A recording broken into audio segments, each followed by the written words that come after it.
Video देखने से पहले हमारे YouTube चैनल हुदहुद मैसेज को जरूर सब्सक्राइब करें और बेल आइकन को प्रेस करें ताकि मजीद आने वाली वीडियो की नोटिफिकेशन आपको मिल सके। जज़ाकुमुल्लाह। जिन दोस्तों ने अभी तक इस चैनल को सब्सक्राइब नहीं किया वो जल्दी से सब्सक्राइब करें और बेल आइकन दबा दें। मैं फिर अपनी तस्बीह पढ़ने में मशगूल हो गया और इस गरीब की मदद करके मेरी तस्बीह में और लज़्ज़त बढ़ गई और सरूर बढ़ गया और मैं दरूद पढ़ते पढ़ते नामालूम मदीना मुनव्वरा में कहाँ चला गया। अल्लाह की तौफीक से बाज़ औक़ात दरूद पढ़ते पढ़ते मैं मदीना मुनव्वरा में होता हूँ और मदीना मुनव्वरा की गलियों में, इसके बाजारों में और मस्जिद नबी सल्लल्लाहु अलैहि वसल्लम में अक्सर चला जाता हूँ। हुज़ूर अक़दस सल्लल्लाहु अलैहि वसल्लम के रोज़े अतर के सामने सलात व सलाम पढ़ता हूँ, नफल अदा करता हूँ। मदीना मुनव्वरा की मस्जिद नबी में हर वक्त 40 अब्दाल मौजूद रहते हैं। इनकी मुलाकातें करता हूँ, इनसे तल्लुक़ और मोहब्बत है और बहुत दरीना है। इनके साथ ताल्लुक़ और मोहब्बत आगे बढ़ाता हूँ। कुछ बातें सुनाता हूँ, कुछ बातें सुनता हूँ, कुछ राज सीखता हूँ, कुछ राज सिखाता हूँ। मेरा इनके साथ ये ताल्लुक़ बहुत पुराना है और बहुत दरीना है।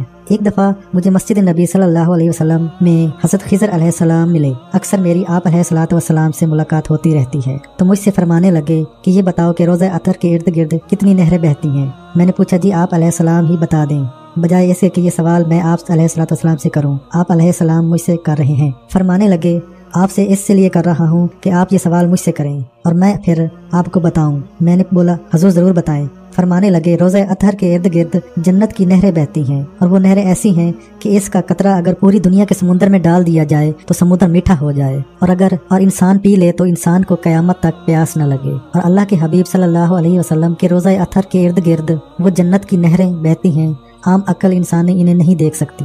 जब सुल्तान के दौर में रोज़ा अतर के इर्द गिर्द खोदा गया और सीसा की दीवार बिछाई गई तो वहाँ हर बंदे को इस खुदाई में नहीं लगाया गया था।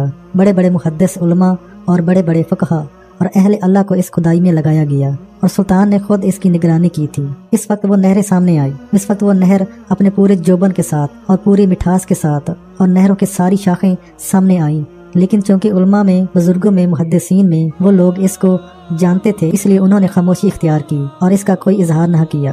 हज़रत खिज़र अलैहिस्सलाम फरमाने लगे इस वक्त मैं मौजूद था और भी कई कमालात और करामात सामने आए। इनमें से एक नहर भी थी। और फिर हज़रत खिज़र अलैहिस्सलाम फरमाने लगे जो रोज़ा अतर के करीब खास तौर पर जहाँ असहाबे सफ़ा है इसके इर्द गिर्द बैठकर जो शख्स सूरत तौबा की आखिरी आयत लक़द जाअकुम आखिर तक एक तस्बीह रोजाना पढ़ेगा 3 दिन, 5 दिन, 7 दिन, 11 दिन या 41 दिन ध्यान और तवज्जो जमा कर पढ़ेगा, इसकी दुनिया की कोई मुश्किल होगी हल हो जाएगी, परेशानी हल हो जाएगी, गम दूर होगा, मुकदमात खत्म हो जाएंगे, रिस्क में बरकत होगी, बारिश होगी, औलाद की नाफरमानी खत्म होगी, शादी की बंदिशें दूर हो जाएंगी, दुश्मन का खौफ खत्म होगा। अगर इसके कत्ल के अहकामात जारी हो गए हैं खत्म हो जाएंगे। दुनिया की जो मुराद लेकर आएगा पूरी हो जाएगी। इससे पहले 2 रकात नफल पढ़े सलात तौबा की नियत से और अपने गुनाहों की माफी मांगकर अल्लाह ताला मेरी कबूलियत में जो गुनाह आड़े आते हैं इन सब गुनाहों से माफी मांगता हूँ। 2 रकात नमाज सलात तौबा पढ़कर इसके बाद अव्वल व आखिर 7 मरतबा दरूद शरीफ और फिर एक तस्बीह सूरत तौबा की आखिरी आयत लक़द जाअकुम पढ़े।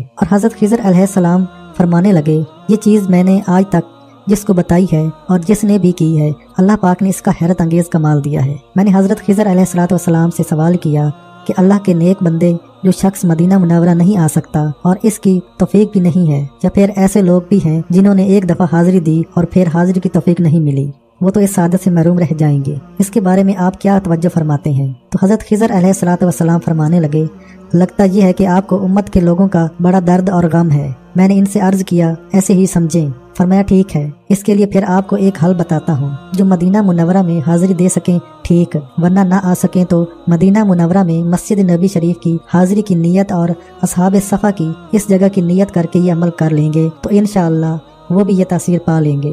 मैं इनकी बात से खुश हुआ कि आपने वाक़यातन बहुत अच्छा हल निकाला है। मेरी हज़रत खिज़र अलैहिस्सलाम से बहुत मुलाकातें हुई और होती रहती हैं। मेरी हर मुलाकात में मेरी कोशिश होती है कि इनसे कुछ कायनात के राज, कुछ अमल, कुछ अमलियात, कुछ वज़ाइफ, कुछ कैफियात इनसे हासिल करूं और बहुत सखी हैं। अल्लाह पाक इनको जज़ाए खैर दे। मेरे साथ बहुत शफ़क़त फरमाते हैं और बहुत ज़रा नवाजी और मेहरबानी फरमाते हैं। खुदा करे सदा इनकी मेहरबानियाँ मुझ पर सदा बहार रहें। आमीन सुम्मा आमीन। अब मैं आपको वादी करबला का हाल सुनाता हूँ। इन गरीब जिन्नात का वक्त मुकर्ररा पर तय ये हुआ था कि ईशा की नमाज के बाद वो मुझे लेने आ जाएंगे। वक्त मुकर्ररा पर ईशा की नमाज के बाद मैं तैयार था तो मैंने अपने घर के करीब कुछ ऊंची ऊंची सांसों की आवाज़ें महसूस की। ये भी जिन्नात की हाजिरी का एक खास अंदाज है। मैं खामोशी से बाहर निकला तो बहुत बड़े बड़े भेड़िए, खतरनाक इनकी शक्लें, लंबे लंबे बाल, खड़े बहुत ऊंची ऊंची आवाज में हाँप रहे थे। मैं इनके करीब गया तो वो दरअसल जिन्नात थे। उन्होंने मुझे सलाम किया। एक भेड़िए पर मैंने सवारी करनी थी।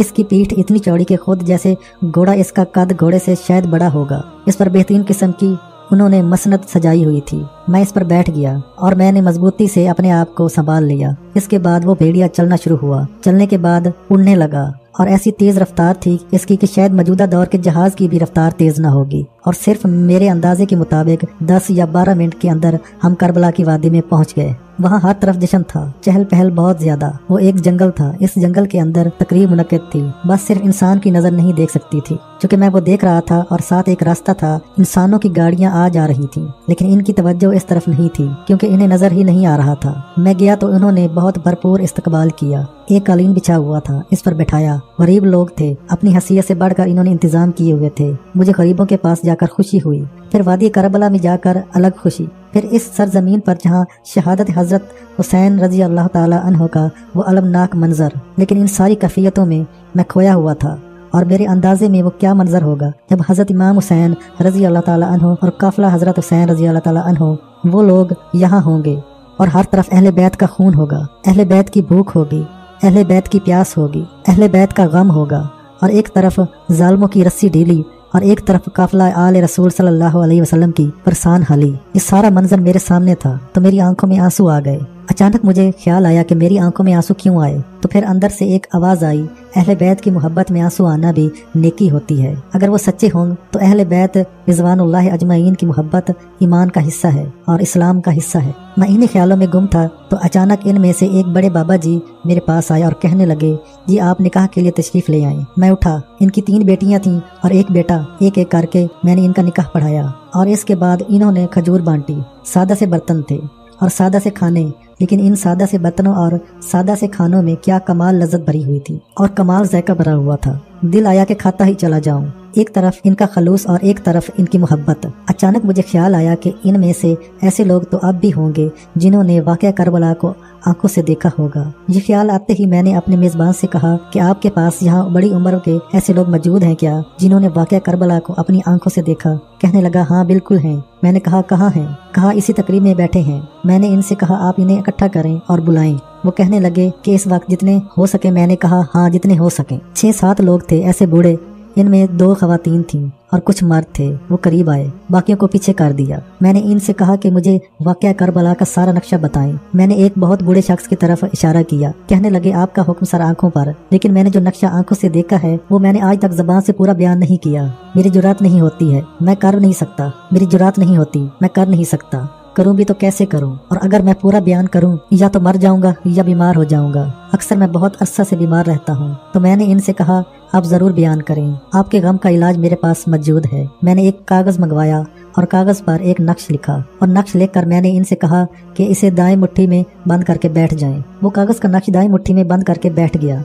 आंखें बंद की, फिर वाक़या करबला को जो बयान किया और बाकायदा एक एक जगह मुझे बताई कि इस जगह अहले बैत के काफिले थे और इनके खैमे थे और इस जगह इनकी सवारियां बंधी हुई थी। कितने घोड़े थे, कितनी सवारियां थी, कितने खच्चर थे और इनके पास कितनी तलवारें थी। वो बाबा क्या था, कोई मालूमात का इंसाइक्लोपीडिया था और इसके अल्फाज क्या थे जिनमें गम परोया हुआ था। और ऐसे अंदाज से इसने सारा नक्शा बयान किया कि खुद मेरी आंखों में आंसू आ गए और मुझमे में अजीब बेचैनी फैल गई और शादी का मंजर एकदम गम के मंजर में बदल गया और मेरी हिचकी बंधी गई। और ऐसे गम के अंदाज को इस बाबे ने बयान किया और थोड़ी देर हुई तो मैंने इसका हाथ पकड़ लिया और मैंने कहा, कुछ और बयान करें। और इसके हाथ की मुट्ठी में मैंने नक्श रहने दिया। फिर बूढ़ी खातून मुझसे कहने लगी, मैं वो सादतमंद खातून हूँ जिसने अहले बैत के काफिले के लिए पानी पहुँचाने की कोशिश की थी, मस्तूरात के लिए, और मस्तूरात के सामान को बचाया और इनके खैमों को मैंने बचाने के लिए पूरी कोशिश की थी। और मैं वो हूँ जिनको अहले बैत की दुआएं मिली।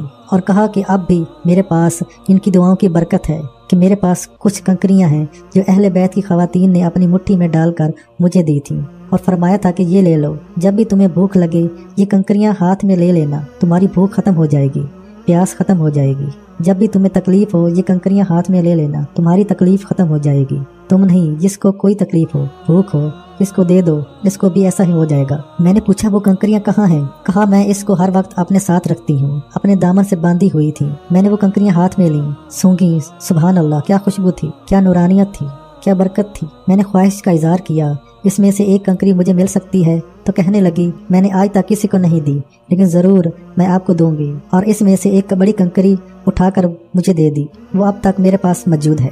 और इस कंकरी के जो कमालात और बरक़ात मुझ पर खुले वो मैं आपको कैसे बताऊं। फिर एक तीसरे बाबे ने वाक़या करबला को बयान किया और ऐसे अंदाज से बयान किया कि मेरी आंखों में आंसू आ गए। मैंने किताबों में वाक़या करबला पढ़ा, लेकिन हैरान हुआ, वो हक़ाइक़ और थे, किताबों की दुनिया और थी, चश्मदीद दुनिया और थी। मैं ये बातें आपको बयान नहीं कर सकूंगा, क्योंकि इससे कुछ इख्तिलाफ राय खुलती है जो कि मेरे मिजाज का हिस्सा नहीं और न ही मेरा मौजू है। बहरहाल मैंने इन गरीब लोगों की दावत को बहुत पुरलुत्फ अंदाज में लिया। करबला की पूरी वादी उन्होंने मुझे घुमाई, एक एक जगह दिखाई, और हम सब इस भेड़िए नुमा सवारी पर सफर कर रहे थे। रात का बहुत हिस्सा मैंने वहाँ गुजारा, फिर इसके बाद वापस आए। फिर मेरी कुछ मुख्तसर सी वहाँ तकरीर थी, मैंने मुख्तसर तकरीर की और इसके बाद फिर दुआ कराई। दुआ कराने के बाद इन्होंने हदिये के तौर पर मुझे वहाँ की कुछ खजूरें दी, जो मैंने सादत समझ कर ले ली। फिर मुझे वो घर छोड़ गए। आज भी इस मंजर को सोचता हूँ तो बहुत खुशी होती है और दिल में आता है कि फिर वही कोई ऐसी तकरीब हो और मैं वहाँ जाऊँ और फिर वो पुरनूर महफिलें और गरीबों की मजालस।